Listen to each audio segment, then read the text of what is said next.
ತಮಿಳಿನ ಮೂಲದ ಒಂದು ಸಾಮ್ರಾಜ್ಯಗಳು ಚೇರ, ಚೋಳ, ಪಾಂಡ್ಯ ಈ ಮೂರೇ.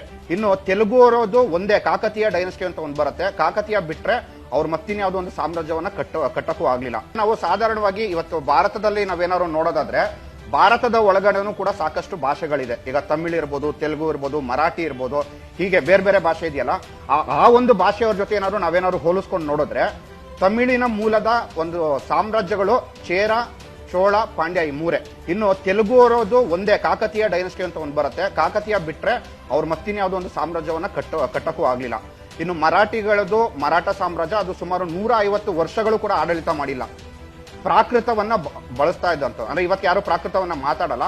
ಹಿಂದೆ ಪ್ರಾಕೃತದ ಬೇರೆ ಬೇರೆ ಒಂದು ಉಪಭಾಷೆಗಳನ್ನ ಬಳಸ್ಕೊಂಡು ಕೆಲವರು ಸಾಮ್ರಾಜ್ಯ ಕಟ್ಟಿದ್ರು. ಅದರಲ್ಲಿ ಗುಪ್ತ ಇರ್ಬೋದು, ಪುಷ್ಯಭುಟಿ ಸಾಮ್ರಾಜ್ಯ ಅಥವಾ ಹರ್ಷವರ್ಧನನ ಬಗ್ಗೆ ನಾವೆಲ್ಲ ಕೇಳೇ ಇರ್ತೀವಿ.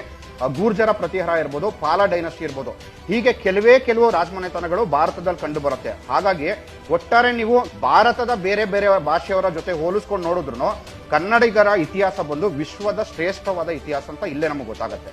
ಈಗ ನಮ್ದು ನಾವು ಹೇಳ್ಕೊಂಡು ಹೋಗೋಣ. ಕದಂಬರಾದ್ರು, ಬಾದಾಮಿ ಚಾಲುಕ್ಯರಾದ್ರು, ರಾಷ್ಟ್ರಕೂಟರಾದ್ರು, ಕಲ್ಯಾಣದ ಚಾಲುಕ್ಯರಾದ್ರು, ಮತ್ತೆ ದೇವಗಿರಿಯ ಸೆವಣರ್ ಇರ್ಬೋದು, ಹೊಯ್ಸಳರು ಇರ್ಬೋದು, ಕರ್ನಾಟಕ ಸಾಮ್ರಾಜ್ಯ ಇಲ್ಲೇನೆ 7 ಹೇಳಿದ್ದೀನಿ.